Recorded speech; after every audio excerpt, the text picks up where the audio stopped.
Hey, what's going on? You know who it is. You know what it is. All right. Now, I'm sure everybody saw this video. Everybody is talking about this video for the most part, where you had a guy, an ex-military guy, come out his house barefooted and literally start harassing this young black man, asking him who he is, where is he, talking about we're a close-knit neighborhood, saying he doesn't belong here and all this stuff, and he shoves him. Now, I happen to think had that brother been a little bit bigger, I don't think he would have tried that.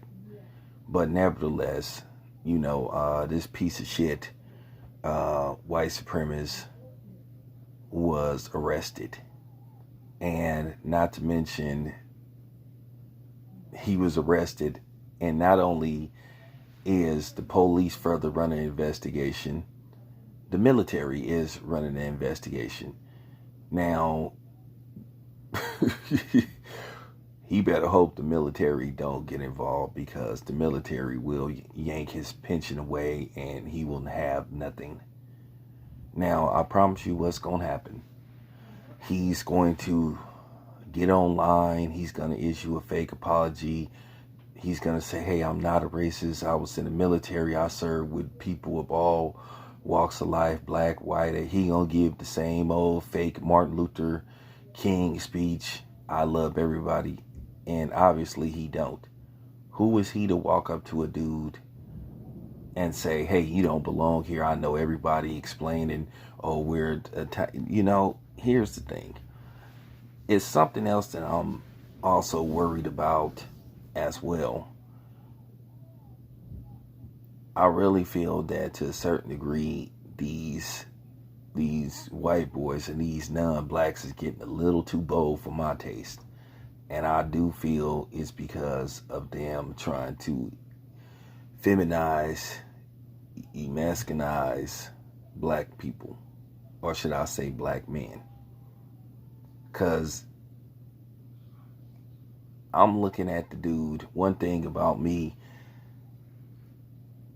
as soon as he would have walked up to me, he was barefooted. I would have stepped on his toes. I wear size 12. And as you guys know, I can, leg lift 1,000 pounds. So I know if I step on his toes, I'll probably instantly break his toes.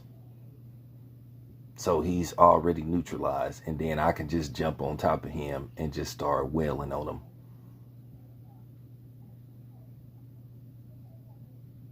And that black man would have been well within his right, because he pushed him. There was no reason for him to push him. There was no reason for him to confront him. But this is what you call self-entitlement. This is a typical situation of, oh, you don't belong here. Oh, I think you're up to no good. He isn't a cop. He isn't a cop. That black man doesn't have to tell him why he's in that neighborhood and why is he walking through there. At the end of the day, we're going to have to go back to the old school way. And that's what I'm worried about when it comes to our young black men being feminized.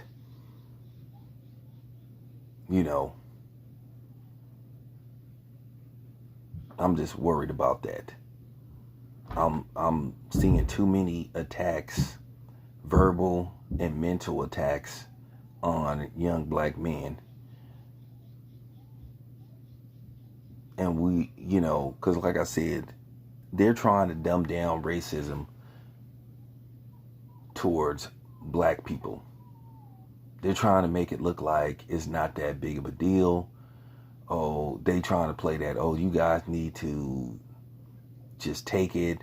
And another card that they trying to play is, well, if you respond to us being racist towards you, you're being sensitive and all that kind of stuff. We got to stop falling for that stuff. There's a difference between being sensitive and being disrespected. I told you I don't be falling for that kind of stuff. Nobody ain't gonna make me feel guilty and afraid to speak on something when I know that it's wrong, and I know the difference between being sensitive and being disrespected. You make jokes referring bananas and monkeys and all that kind of stuff. That's being disrespected.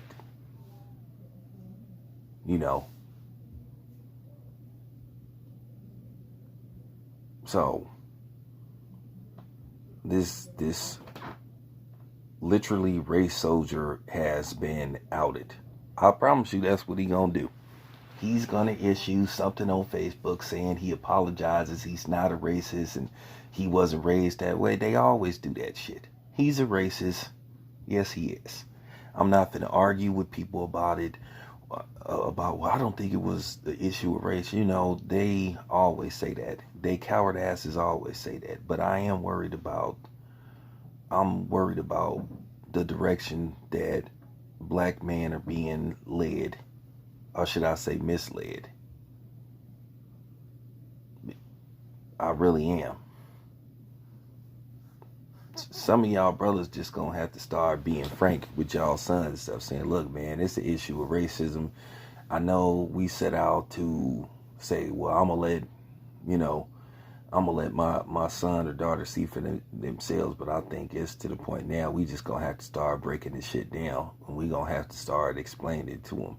You know, at the end of the day, you know, my stepdad and my mom and my dad, they used to explain certain things to me.